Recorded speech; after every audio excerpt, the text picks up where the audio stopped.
I think that in retrospect, Brutal Kunnin was my favorite of the Ork books. Obviously I haven't read all of them, I've just read the ones that are on Audible, but Brutal Kunnin covers a great amount of lore. So it talks about warp issues, there's an orc gathering, which I think is really cool because you get to see all of like the clans and like get information about the clans. Also, squigs are the cutest. Like, there is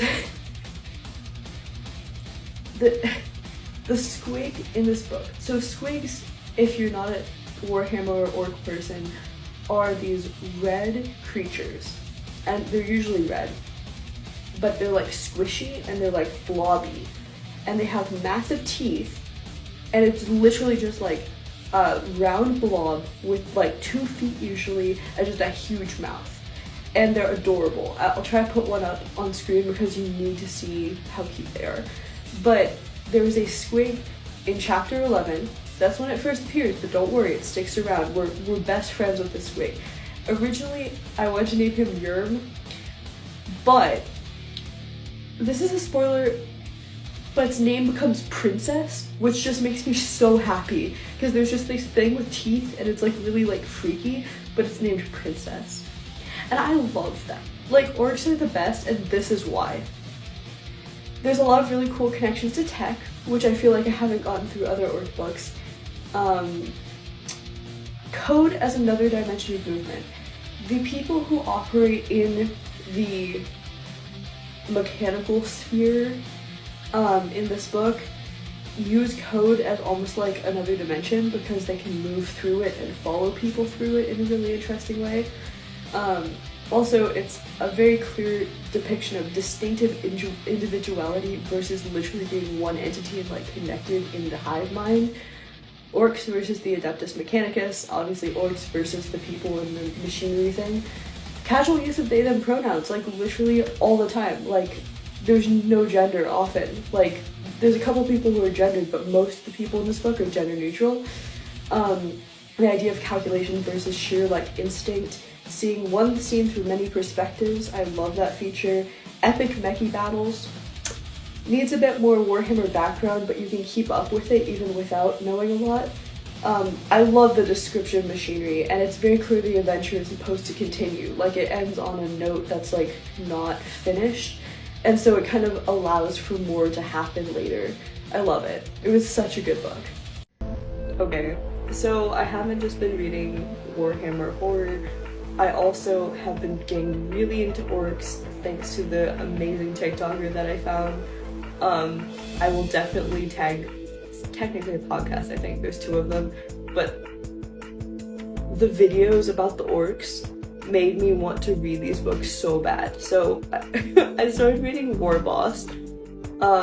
Great understanding of orc hierarchy and culture, descriptions of the different groups of orcs. Squigs are mentioned, but not as much as I'd like. Showing orcs as sentient in various levels of intelligence.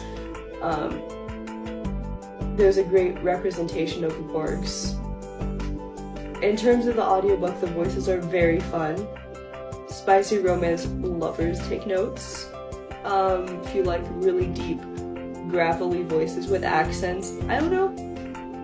Warhammer fans like leave for that part. Ignore that. That's not for you. It's interesting to see orc movements through the eyes of everyone involved. I'd like a squig chapter though, because you get it from like the Warboss, you get it from a grot, which is like the bottom level of the food chain. You get it from a captured general. You know, like you just really see it from all sides.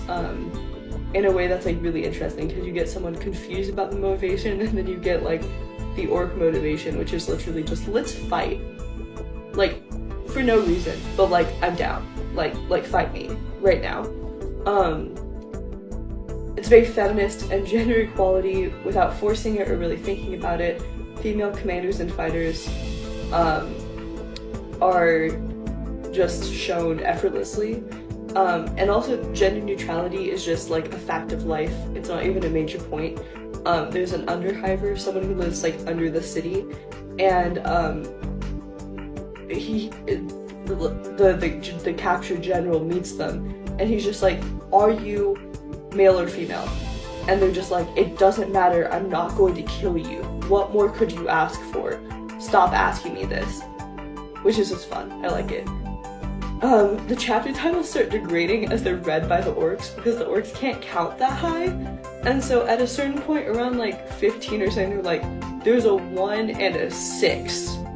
And then someone else is like, chapter 16, and the orc's like, that's what I said. I love it. Very well choreographed battle scenes. I now very much understand orc motivation, and I think this book is a great start to understanding orc culture. Also, the ending is just so, like, there's futility. Like, you can go through a whole thing and still just be wiped from existence without a care by the Imperium. The thing I hate most about covering these orc books is the names of the books. So this book is the Prophets of Waaagh? Parts 1 and 2. It's definitely audio theater for the mind. It's very short.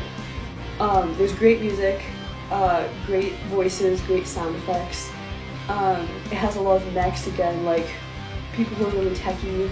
I'm obviously in it for the squigs. I'm always in it for the squigs. The sound effects got a little bit distracting, but since it's so short, it's not overwhelming. If it were any longer, it probably would be really bad. But it's just the kind of thing where, like, you're surrounded by noise, and orcs are very noisy, and like everything surrounding them is noisy, so it kind of like fits with the theme.